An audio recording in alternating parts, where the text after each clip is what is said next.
Hi, welcome to the Center for Love and Light. I'm Jamie Butler, and this is Marco Party. And we are here out of our own goodness to answer some questions.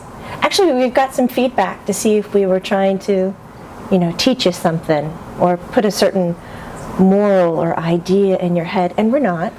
I have worked in the metaphysical world for 22 years as a business, but most of my life. And Marco, your short little background of what you've done? Basically, I'm an anthropologist. That was short.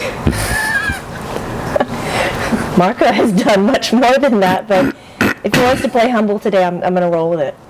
So, the little topic that we're going to address today, or just talk about, is why do people feel they cannot share their near-death experience, their phenomena, with the public? In the experience that I've had working with people who have experienced the variety of near-death associated phenomena, and when I say that, I mean there's more to it than just the individual who has some kind of out-of-body experience and goes through a tunnel or sees a light or something like that. There's far more to it than just that. And we're going to talk about that? We can. It may take a little bit more than we have time, but because we're going to try to keep our clips short for you guys. Right. At any rate, in the experience that I've had in talking with lots of these people, including a group that I facilitated here in the Atlanta area for several years. Which is? Well, the group didn't have a formal name, but the purpose of the group was to provide some kind of setting in which people could talk about their experiences freely without feeling that they were going to be discriminated against or chastised in some fashion. At any rate, most of the people who attended that group said that they were, first of all, very reticent to speak out, even with their family, because they felt that they would be defined as crazy or delusional, or they must have been under the influence of anesthesia or some other common criticism that's And used. you think that they're being defined as crazy or delusional because lack of? Well, I think there's some very definite reasons for it. I mean, it's easy to dismiss it as, say, lack of information or lack of understanding of these things. But there are some definite roots in this society that dispose people toward making that kind of conclusion. Two roots in particular are organized religion and what's referred to commonly as the scientific community. Now, in organized religion, for example, we have to differentiate organized religion from spirituality. They're two different things. And organized religion, for example, we could characterize as external and closed.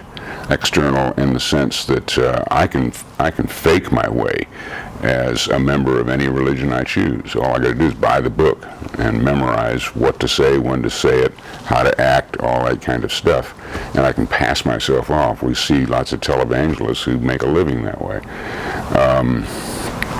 It's closed also in the sense that you're either on the bus or you're off the bus. There's no standing in the doorway. There's no, I'll take this or I'll leave that. Kind of like what Americans call cafeteria Catholics, who go through and pick and choose what they want out of the dogma. Catholic. I haven't heard that before. So, organized religion has a way of approaching this topic by questioning, does it conform to what their way is, as opposed to your way? So spirituality would be finding your way, experiencing your way. And organized religion says, no, the only true way is our way. So if something that you experience appears to deviate from or to go around their way, then that's going to be subject to criticism. And one of the best ways of viewing that, one of the best examples of that, is that in organized religion you have not only a dogma, but you have a clerical body, be it rabbis, imams, ministers, priests, whatever it happens to be. You have a clerical body that stands between you and what the religion purports is the ultimate God, whatever. And if your experience is such that it seems to do an end run around the clergy, then there's going to be a problem, because religion, ultimately, organized religion, is a means of social control.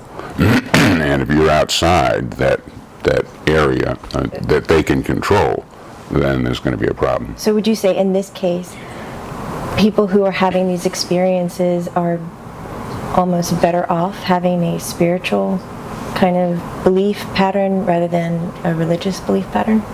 Speaking in general, just in general. I think that what happens is that people discover a spiritual orientation as opposed to a religious orientation. Many times, and that doesn't mean necessarily just becoming angry or alienated from religious people and so on. Many times I've heard people say, gee, after my experience, I still really care about and love my minister, but he's got it all wrong. All right, you took 2 words to describe religion. Can you quickly take 2 words to describe spirituality? Spirituality is internal and open. One of the best examples of spirituality that comes from a tradition that many people will recognize is the example of the Native American Vision Quest. In the Native American Vision Quest, when a youth came of age, that youth was expected to go out into the wilderness for a few days without food, without water, and so forth, and have essentially what we would call a spiritual experience, find his spirit guide, if you like. And when that youth came back, after having had that experience, when the youth came back and said, okay, I found my spirit guide, and this is what happened, and this is what my spirit guide is, and this is what my spirit guide told me, the community didn't say, oh, that can't be right, go back and do it again. You're wrong. You got the wrong spirit guide. You're being misled by the devil. So spirituality then is purely personal. Yes, it is. Let's stop there. We're going to do a part 2, finish up this topic, and we'll see you soon. Thanks so much for joining. Again, I'm Jamie Butler, and this is Marco Party. Thank you.